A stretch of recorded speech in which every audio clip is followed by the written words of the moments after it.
Sir నమస్కారం sir. నమస్తే sir Ali గారు ఎలక్షన్స్ కంటే ముందర వైసీపీ పార్టీకి సపోర్ట్ చేశారు, వైసీపీ పార్టీలో కూడా ఉన్నారు.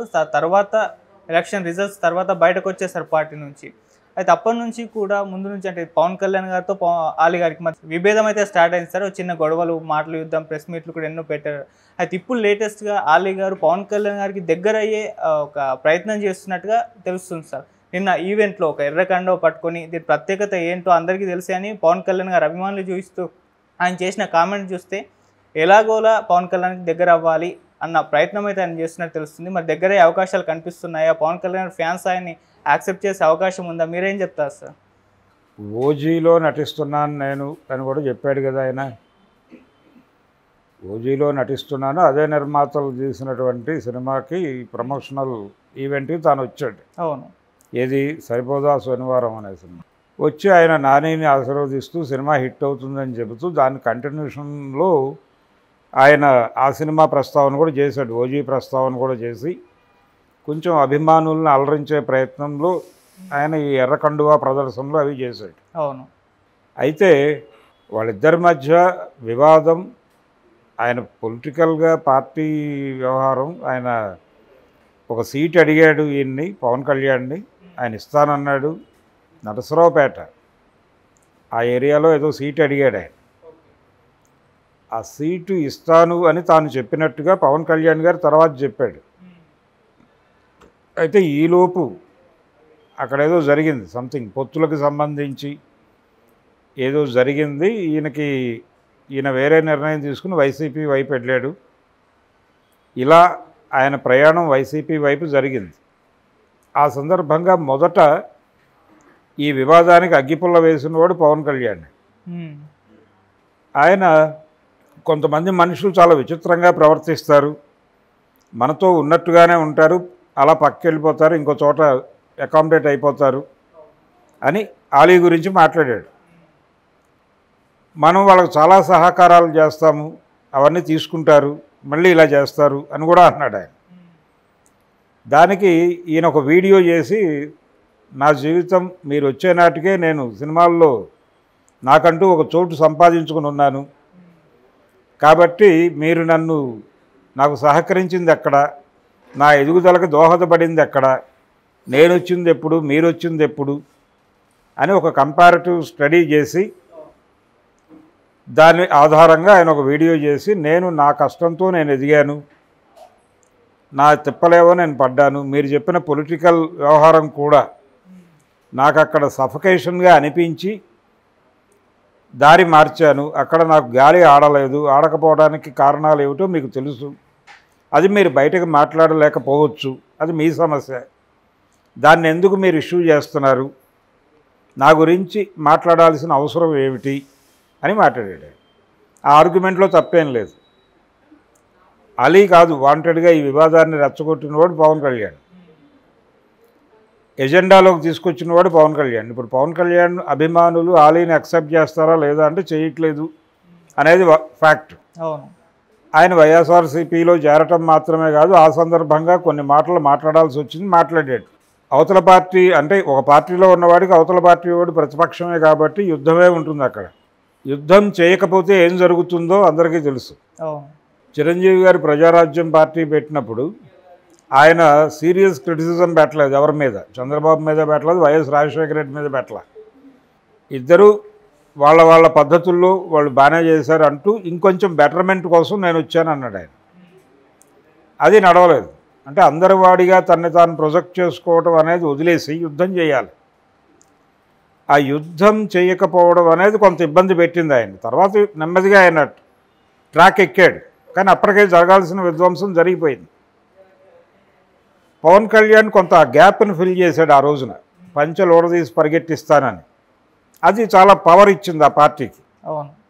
ఇలా ఎన్టీఆర్లో ఉన్నటువంటి ఎన్టీఆర్ అచీవ్మెంట్ వెనకాల ఆయన అగ్రెసివ్గా శత్రువుని ఐడెంటిఫై చేసి అగ్రెసివ్గా అటాక్ చేశాడు. అది జనాలకు నమ్మకం కలిగించింది. అది ఎవరైనా చేయాల్సిన పనే. అలా పవన్ కళ్యాణ్ జనసేన నాయకుడు, ఆలీ వైఎస్ఆర్సీపీలో ఒక ప్రామినెంట్ మెంబరు, అనివార్యంగా విమర్శలు చేయాల్సి ఉంటుంది ఈయన తీసుకునే నిర్ణయాల మీద. అదే చేశాడు ఆయన, అదే చేశాడు. ఇది పర్సనల్ కాదు, పొలిటికల్ అని ప్రతి సందర్భంలోనూ అక్నాలెడ్జ్ చేసే ప్రయత్నమే చేశాడు. ఇప్పుడు ఆయనకి ఆ పార్టీ నుంచి దక్కింది కూడా ఏమీ లేదు, వైఎస్ఆర్సీపీ నుంచి కూడా. సో ఫైనల్గా ఆయన ఈ రాజకీయాలు వద్దు అని బయటకు వచ్చేస్తున్నాను అని చెప్పి తనే ఒక మళ్ళీ వీడియో చేసుకున్నాడు. కూటమికి చెందినటువంటి ఈ మొత్తం ప్రయాణంలో కూటమికి చెందినటువంటి ఒక సంస్థ, ఒక టీవీ ఛానల్ ఈటీవీ, కూటమికి బలంగా వెన్నుదన్నుగా నిలబడినటువంటి రామోజీరావు గారి కంపెనీలో ఆయన షో చేస్తూనే ఉన్నాడు కంటిన్యూస్గా. దీన్ని కూడా చూడాలి కదా, గెంటేయాలి కదా చట్ట ప్రకారం. ఆయన్ని గెంటలేదు కదా, షో కంటిన్యూ చేస్తున్నాడు ఆయన. కాబట్టి ఆయన తన పద్ధతిలో తన ఆట ఆడుతున్నాడు. అలీ వైఎస్ఆర్సీపీ నుంచి బయటకు వచ్చి ఇరిగి ఎక్కడ లొకేట్ అవ్వాలి తను సినిమాల్లోనే ఆ సినిమా ప్రయత్నాలు చేసుకుంటున్నాడు. అందులో భాగంగా తన మీద వ్యతిరేకత ఉంది మెగా అభిమానుల్లో అని తెలుసు అతనికి. అందుకని పవన్ కళ్యాణ్ని మోసే ప్రయత్నం చేస్తున్నాడు వాంటెడ్గానే. భట్రాజు పాత్ర వేసాడు, దాన్ని వ్యతిరేకిస్తున్నారు పవన్ అభిమానులు. అలీ అంటే అవకాశవాది అని వాళ్ళు కింద అతను మాట్లాడిన వీడియో కిందే కామెంట్స్ పెడుతున్నారు. ఈ అవకాశవాది అని తిడతారని కూడా అలీకి తెలుసు. అయినప్పటికీ తను ఫర్దర్గా కంటిన్యూ కావాల్సింది సినిమాల్లో కాబట్టి ఇక ఈ ధోరణిలో కొంతకాలం ఒక 5-6 సినిమాల తర్వాత జనం మళ్ళీ మర్చిపోతారు దీన్ని. అప్పటిదాకా తను సస్టైన్ అవ్వాలి. అలవాటు అవ్వటం అనేది సిద్ధాంతం సినిమా వాళ్ళకి. ఆ అలవాటు అవ్వటం కోసం మాట్లాడారు. అందులో డ్రామా ఉందనుకుంటే డ్రామా ఉంది, ఆయన స్ట్రగుల్ ఉందా అనుకుంటే ఆయన స్ట్రగులు ఉంది. రెండూ ఉన్నాయి, రెండూ మిక్స్ అయి ఉన్నాయి దానిలో. అందుకని ఇప్పటి ఆలీకి అప్పటి ఆలీకి తేడా ఉంది.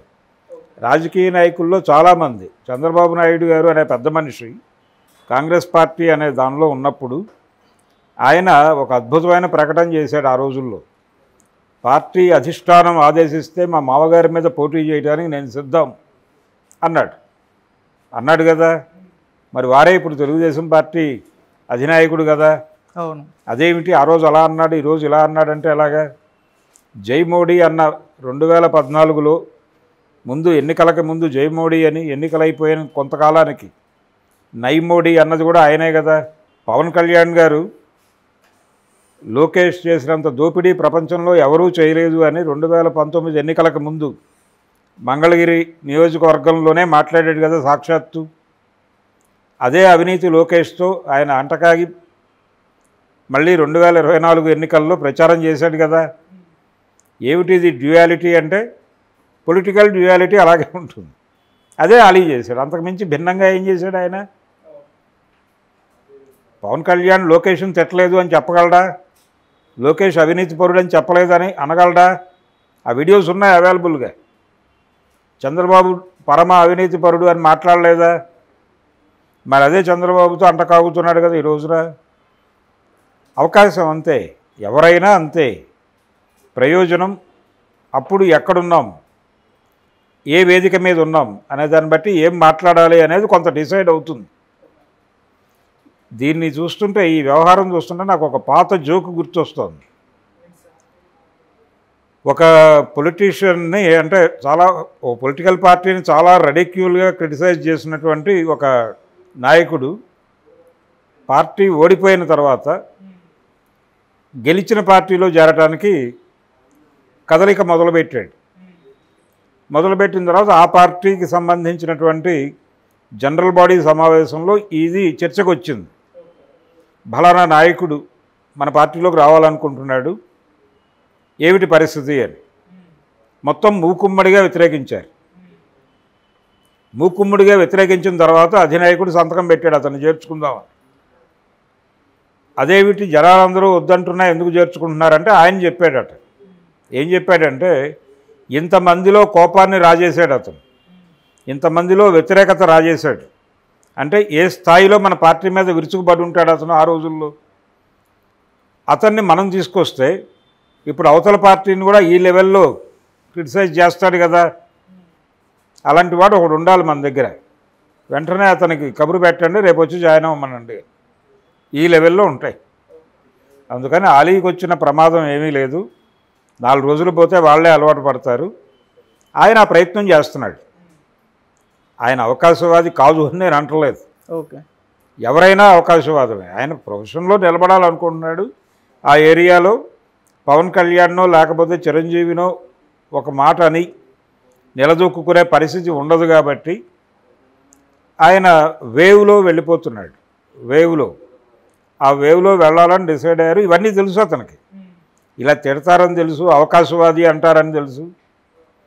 అన్నీ తెలిసినప్పటికీ కాలెట్టాడు. ప్రవాహంలో కాలెట్టి ఈత కొట్టడం మొదలెట్టాక అంతే వెళ్ళిపోవటమే.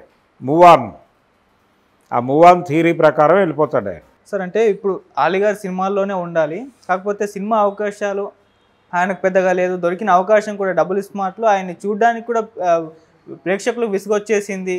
ఇప్పుడు ఈ అవకాశాల కోసమే పవన్ కళ్యాణ్ గారిని కాస్త మెప్పించే ప్రయత్నం చేస్తే మెగా ఫ్యాన్స్కి, మెగా ఫ్యామిలీకి దగ్గరగా ఉంటే కాస్త సస్టైన్ అవ్వచ్చని. అదే ప్రయత్నం, అదే చెప్పింది నేను ఎంతసేపు. పొలిటికల్గా రావటాలు ఏమి ఉండవండి ఇక్కడ. రాజకీయాలు లేవు. ఆయన రాజకీయాల్లో నుంచి బయటకు వచ్చేసానని ప్రకటించాడు. తన్ని తాను సినిమాల్లో లొకేట్ చేసుకోవాలనుకుంటున్నాడు, తిప్పలు పడుతున్నాడు. ఆయన పవన్ కళ్యాణ్ మీద చేసిన వీడియో లైవ్లోనే ఉంది. పవన్ కళ్యాణ్ మీద ఆయన చేసిన విమర్శలకి సమాధానం ఏం చెప్పలేదు. ఆయన ఎలా చెప్పలేదు అంటే, పవన్ కళ్యాణ్ లోకేష్ని చంద్రబాబుని తిట్టిన దానికి సమాధానం చెప్పాడా తర్వాత వాళ్ళతో కలిసిన తర్వాత? చెప్పలేదు. ఎవరైనా అడిగారా? అడగలేదు. అంతే. ఒక ప్రయాణం అలా జరుగుతుంది అంతే. ఒక ఉమ్మడి శత్రువు ఉన్నారు. ఆడికి జగన్మోహన్ రెడ్డి అనే ఉమ్మడి శత్రువు ఉన్నాడు. శత్రువుకి శత్రువు మిత్రుడు కాబట్టి అందరం కలిసాం. 3 పార్టీలు కలిసి కూటమి అన్నారు. ఇంకొక డమ్మీ కూటమిని కూడా ఏర్పాటు చేశారు కాంగ్రెస్ కమ్యూనిస్టులతో కలిపి. There ends the matter. యుద్ధం గెలిచాడు ఆయన. ఆ గెలిచిన యుద్ధం యాంత్రికము తాంత్రికము అని అంటున్నారు ఇప్పుడు. ఎవరు? చాలామంది నిపుణులు స్పష్టంగా చెప్పేశారు. 12.5% ఓట్లు అదనంగా కౌంట్ చేశారు అని. దేశవ్యాప్తంగా కూడా జరిగింది ఇదే చెప్తున్నారు. సో ఈ గొడవలన్నీ ఉన్నాయి. కానీ అలీ తన్ని తాను సినిమాల్లో లొకేట్ చేసుకోవాలనుకుంటున్నాడు. ఆ ప్రయత్నానికి సహకరించమని అడుగుతున్నాడు. సహకరిస్తారు. పవన్ కళ్యాణ్ నువ్వు చెప్పకుండా ఓజీలో చేయడు కదా. రెండోది, అతను డబుల్ స్మార్ట్లో మెప్పించలేకపోవడానికి కారణం అతని అసమర్థత కాదు, ఆ సన్నివేశాలు కల్పించినటువంటి దర్శకుడి అసమర్థత. అసలు ఆలోచనే చాలా కృతకమైనటువంటి ఆలోచన. దాని నుంచి ఒక కాన్ఫ్లిక్ట్ డెవలప్ చేయడంలో ఫెయిల్ అయ్యాడు అతను. ఆ కాన్ఫ్లిక్ట్ని కామెడీగా నడపడం అనేది చేతకాలేదు, మర్చిపోయాడు ఆ విద్య అతను. సో అది ఆ ఫెయిల్యూర్ వెనకాల